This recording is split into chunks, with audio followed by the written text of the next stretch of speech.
So basically, let's get into the interview, all right? Yeah, we can do so, that. do the young niggas bother you? Like, and if they do bother you, is it because it's a lot easier to make it as a rapper nowadays? They don't bother me, man. You know, I mean, to me, it's like the corporate done took over the music so much. They don't care about the art form. They looking for a motherfucker that can make them a buck, and they gonna pluck your ass right back into the ghetto. They gonna take you as long as you got a hot no. Nah, you don't even. How many times have we seen it? We could sit there and name niggas that was hot for a minute and then they went away. So I never wanted to. It never bothered me. It ain't just the young niggas. Niggas was doing it when I was a young nigga. It's just whack niggas. It's niggas who really don't. They look at music as more so of a business than an art form. Let's talk about you as a businessman, business ventures. What you got coming up? Oh, I just started a record label called Squid Ink Records, man. I did a joint venture with CPXI, which is probably the biggest online advertising and media company in the world. You know, they do about 6 billion ad impressions a day, you know, on the internet. And, you know, we just seeing where music is going in the future, because music is never going to die. But the way people consume it is changing. The way people don't gotta buy music anymore. So it's a person's choice if they buy your shit, because your shit is free as soon as you put it out. Motherfucker go on YouTube and listen to your album. Most definitely. I could be on my phone, go to YouTube, and be in my car listening to your shit. I ain't gotta buy it. So if somebody do buy your shit, it's because they really fuck with you That's why niggas get hot and then they go try to sell t-shirts. They sell merch. They change. It's now it's about branding your brand. That's why I do different things. That's why I do TV. That's why I do. That's why I did. No, let's talk. We ain't gonna talk about Love and Hip Hop because we know that. Yeah. Let's talk Entourage. Yeah. How did it come about? It came about because I had good management at the time. I had good partners, and that show was new. It was Mark Wahlberg's idea, and Mark Wahlberg's a hip hop dude. I mean, he's from our culture and shit. He was a rapper before he blew up. You know what I mean? So he was doing a show about his life, and they had me go audition. I did a bullshit B-level movie, but I never really did no acting before that. They let me go audition.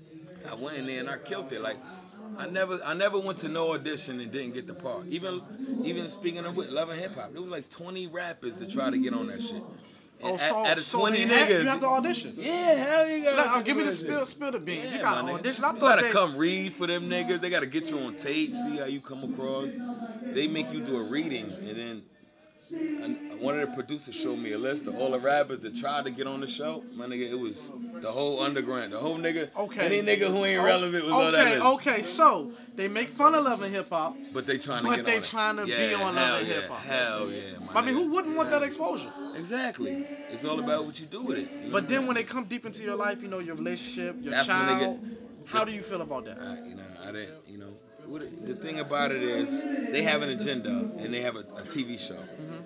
So when you're dealing with something so as much personal, I shouldn't have brought the mother of my child on that show, because I didn't know her good enough to do that. You know what I'm saying? So I was taking a gamble when I talked to her about it. She acted like she got it. I'm like, look, the producers they're gonna want to put us against each other because that's good TV. You know what I'm saying? I'm like, yo, our son is on here with us. We can't be ratchet and shit, like whatever they want to call it. But the more ratchet you are, the more them cameras is on you. So she was like, fuck that. I want camera time, nigga. How did it change your life? I don't see my son like I used to. Because of Love and Hip Hop? Yeah, because of that show. So because I put on that now I'm seeing her all in the. She wasn't in the clubs before that show. Now they booking her. She wasn't in. Now you in the clubs. You weren't doing. I'm like, damn, nigga, you 37. Like, what old woman becomes another woman? You old, bitch. Whether you like it or not, we old. Not just you. We're dog. We 3 years from 40. That's middle age, my nigga. I don't even like driving past clubs no more. Most up. That's how mature I am. You know what I'm saying? I'm a businessman. I own businesses and shit. You know what I'm saying? Let's get back to 20 years ago. Yeah. What were you doing 20 years ago? 20 years ago. Like, give them the rundown. I was wild. Well, 20 years ago, I was in the penitentiary. I was in a pen. I was locked up. My whole life, I've been in DFY, juvie, or maximum security prisons up until I got grown. And I came straight from doing time to doing music. I just got lucky and the shit worked for me. So when was the time where you made your name? Because we haven't forgotten your name. I made my name in like 2001. Yeah, and look at it. We haven't forgotten your name. No.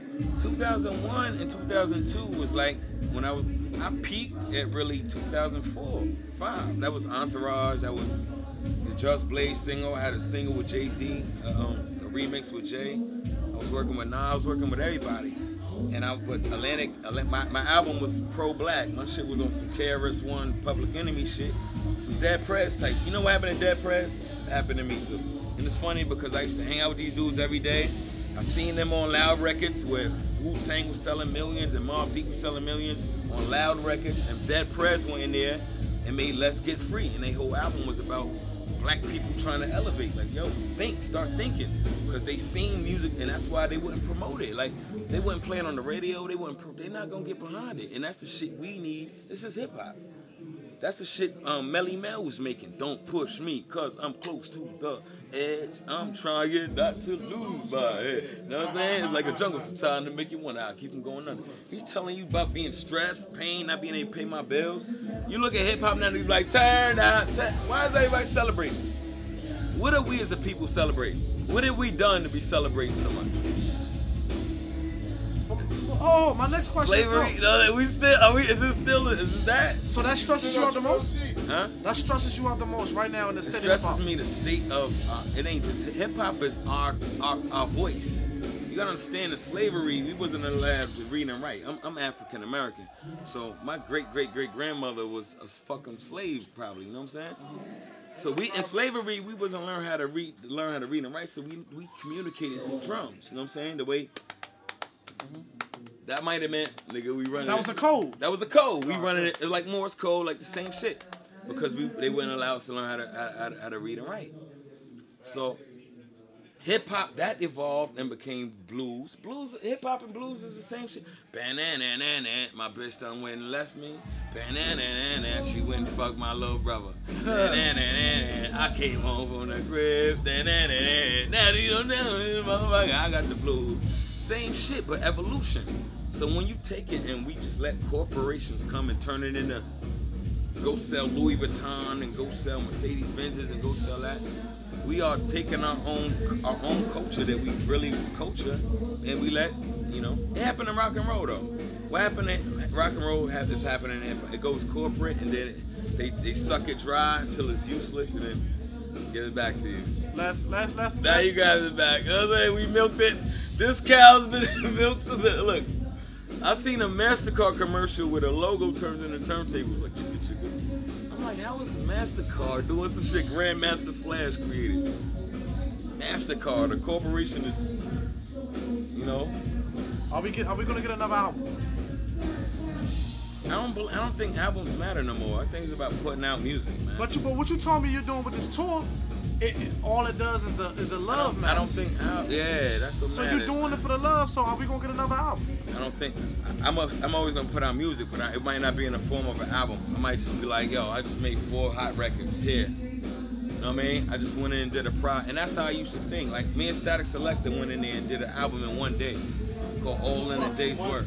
One day, we just was vibing and we was like, yo, he had the beats, I was sitting there, I'm coming up with shit and shit just flowed.